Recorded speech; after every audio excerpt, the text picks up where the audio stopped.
দেখবো চুপ্পুর প্রশ্নে ছাত্র দল কি করে, চুপ্পুর প্রশ্নে ছাত্র শিবির কি করে, চুপ্পুর প্রশ্নে জামাত ইসলাম কি করে, যুব জামাত কি করে, যুব দল কি করে, বিএনপি কি করে। না, চাওয়া পাওয়া সব এক জায়গায়, কিন্তু সেই জায়গাটায় আমি এখনো পর্যন্ত বলি, নির্দ্বিধায় আমি বলতে চাই, আমরা সব সময় ক্ষমতার জায়গায় কিছু সংখ্যক মুনাফিক, চিটার, বাটপার এদেরকে বসায় রাখি।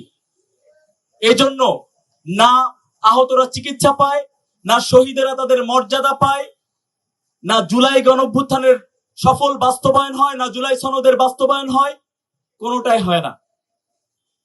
আমরা এই সরকারের দোষ দিচ্ছি। ইন্টারিমের সময় অনেক কিছু করার ছিল যেগুলো তারা করে নাই। এই জন্য বিএনপির এই সময় এসে তারা খুব সুন্দর করে সবকিছু সেটআপ সাজায় ফেলতে পারতেছে। তারা পারে নাই কেন? পুলিশ সংস্কার করতে পারে নাই কেন? পুলিশ এখনো পর্যন্ত আমাদের উপর কেন চড়াও হয়? কেন তারা স্বাস্থ্য খাতে কাজ করতে পারে নাই? কেন তারা শিক্ষা খাতে কাজ করতে পারে নাই?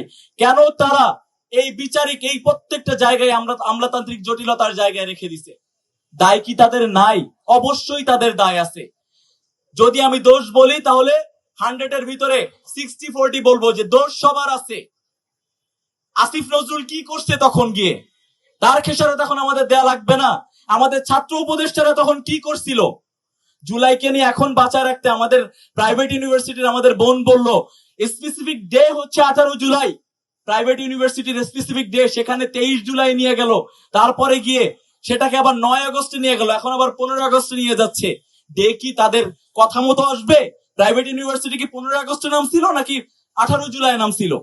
তো ডেও তাদের দৃষ্টিতে সেভাবেই নামতেছে। ফারুকি, মোস্তফা সরোয়ার ফারুকি তখন কি করছিল যখন দিবস কেন্দ্রিক এই যে শুধুমাত্র ঢাকা বিশ্ববিদ্যালয়ের কোনায় কোনায় জুলাই নিয়ে প্রোগ্রাম করতেছিল, মাদ্রাসাকে নিয়ে প্রোগ্রাম করার মতো বিভিন্ন মাদ্রাসা ছিল, অনেক বিশ্ববিদ্যালয় ছিল, রাজশাহী বিশ্ববিদ্যালয় ছিল, চট্টগ্রাম বিশ্ববিদ্যালয় ছিল। এবং আমি আমার জায়গা থেকে একটা কথা বলি, প্রত্যেকটা বিশ্ববিদ্যালয়ে, প্রত্যেকটা বিদ্যালয়ে, প্রত্যেকটা স্কুল কলেজে এখনো পর্যন্ত সেই আওয়ামী সেটআপটাই আছে। এখন বিএনপি পন্থী প্রশাসন আওয়ামী পন্থী শিক্ষকদের ব্যাপারে বিচার কার্য পরিচালনা করতেছে না, কারণ সামনে শিক্ষক সমিতির নির্বাচন, ডিন ইলেকশন আছে।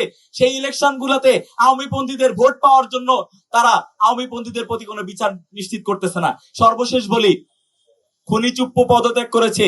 খুনি চুপ্পুকে যদি সেফ এক্সিট দেওয়ার চেষ্টা করে, ইনকিলাব মঞ্চ তো আছে, আমরা দেখতে চাই এই দুঃসময়ে এই চুপ্পুর প্রশ্নে সবাই বলে বৃহত্তর স্বার্থে আমরা সবাই এক। দেখবো চুপ্পুর প্রশ্নে ছাত্র দল কি করে, চুপ্পুর প্রশ্নে ছাত্র শিবির কি করে, চুপ্পুর প্রশ্নে জামাত ইসলাম কি করে, যুব জামাত কি করে, যুব দল কি করে, বিএনপি কি করে। আমরা এটা দেখতে চাই। ইনকিলাব মঞ্চ সবার আগে ইনস্ট্যান্ট ডাক দিয়ে দিল। আমরা এই জায়গা থেকে অবশ্যই অবশ্যই আমরা বলতে চাই, সকল দল মত মতাদর্শ নির্বিশেষে এই চুপ্পুকে তার পাওনাটা মিটায় দিয়ে তারপরে হাসিনার বিচার নিশ্চিত করার পরে আমাদের ক্লান্তি বা আমাদের বিশ্রাম নেওয়া উচিত বলে আমি মনে করি। সকলকে ধন্যবাদ জানাচ্ছি। আসসালামু আলাইকুম।